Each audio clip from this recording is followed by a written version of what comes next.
It's 7:54 p.m. on February 2nd, 2021.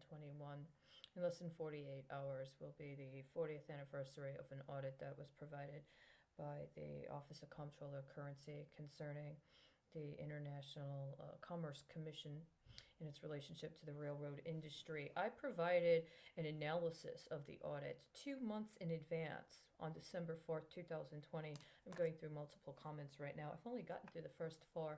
There's a number of them.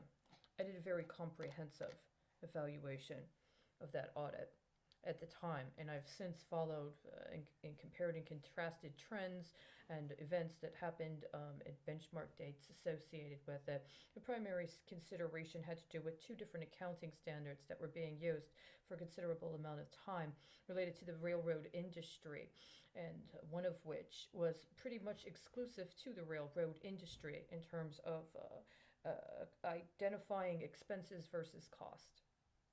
I also understand that around the time this report was due was also a time when there were a variety of other factors ongoing internationally, and that's very consistent with these considerations, especially insofar as those other considerations actually involved fixed assets, or rather rail transportation systems in the countries of concern. What this is making me realize, however, is that regardless of whether you had me on a depreciation system or betterment system, I haven't had anything invested in me quantifiable for a very long time. And this hyper exploitation has really created a very substantial gap. Now, I've followed for how the last several years there have been these alleged congressional hearings that have served to create special cryptocurrencies for individual members of Congress and the Senate that participate that end up being used in campaign strategies, but do not yield either criminal convictions that provide security for the people, redistribution of wealth that actually gets to the people or to public works associated with the needs of the people, or that allows for a redistribution of wealth that has been intentionally and illegally expropriated from us to be able to be amassed or at least designated as the property of specific individuals or paradigms existing within particular sectors. We had 2 consecutive years of them allegedly calling in the tech sector. And what has happened? We haven't had anything close to actually addressing cybersecurity or internet privacy. We also had congressional hearings, presumably about the pharmaceutical sector. What ended up happening? How many of those pharmaceutical companies ended up just hooking up kickbacks during those congressional meetings that are materializing into contracts from the federal government right now for ostensible COVID-19 relief? Those two sectors alone would have been essential in preventing COVID-19. But COVID-19 is not about a health pandemic. Now, I've contended for actively for 4 years that the Affordable Care Act constituted a contract to commit to a criminal conspiracy. And it seems that these accusations are connected to things that have been going on ever since the Clinton administration.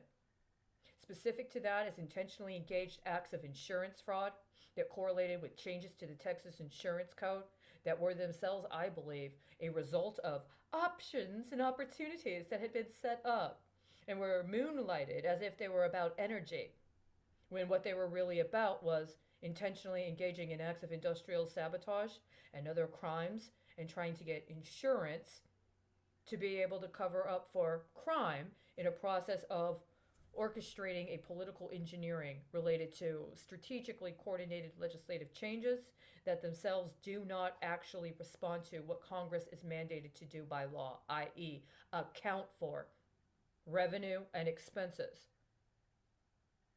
Now, this is what we have coming due. This is where we're at in terms of our fiscal solvency as a nation and as a participant in the global paradigm.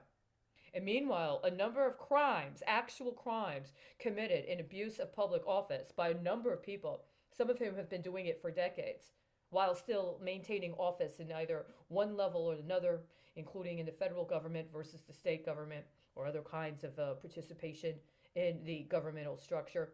as well as people that have been contracting with or through the government, and as well as companies that have availed themselves strategically in the course of these last 40 years with subsidies or tax credits that were meant to be provided for a specific period of time, and after which they were supposed to demonstrate that they had made certain benchmarks in order for them to be in compliance with having received them to begin with. We have at least two major sectors that did not do their job in that regard.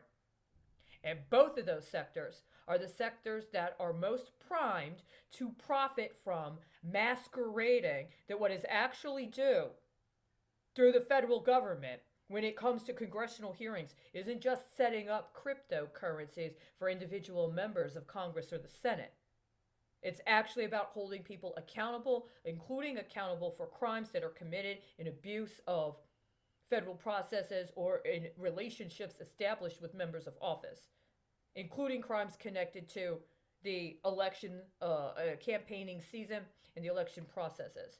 We have had a complete refusal to actually address the crimes connected to allegations of election interference that I've personally been tracking for the last 5 years actively, but that I know and experience go all the way back to the elections of 2008, if not before then. We are completely in the wrong track. What Congress is doing right now is absolutely not what we need, and it's not what we owe on. And it hasn't been for a very long time. We are reaching, and may well have already come to, a complete crisis in the legitimacy of the federal government based upon its rampant corruption and malfeasance. What they're doing is absolutely not what we have due. And I'm only on comment number 4. The congressional hearings we need right now, what we need for government agencies, including the Department of Justice, the SEC, and the Department of Treasury, to be focusing on right now is not at all what it's focusing on. Now, if they believed that they could co-conspire with political opportunists to intentionally bankrupt the federal system, then let me tell you, there's absolutely no legitimacy of anybody expecting the private sector or the people of the United States. The people of the United States are not in any way, shape, or form obligated to bail out any bank, any financial institution, any insurance company, or any investment fund that aided and abetted the intentional bankruptcy of the federal government, hoping that it would be able to extort us into being used as pooled collateral on what? Who are you going to take loans out on? You don't have the credibility to do it, and you don't have the credit to do it anymore. Congress had a responsibility to do more than just set up their hedging strategy for the next campaign season. This problem goes back a very long time. Unfortunately, I'm doing what I can, but I've already understood just from comment 4 and what's happened in the 2 months since I did this initial review of the audit, that as the 40th anniversary comes up, we are on completely 100% the wrong track. We cannot meet the obligations that they are trying to set up right now in order to avoid what we already owe on from 1981.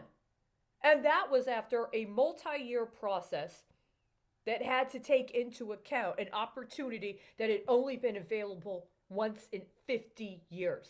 We're not talking, just understand, we're not talking about something that's 40 years due. We're talking about something that's more than 90 years due.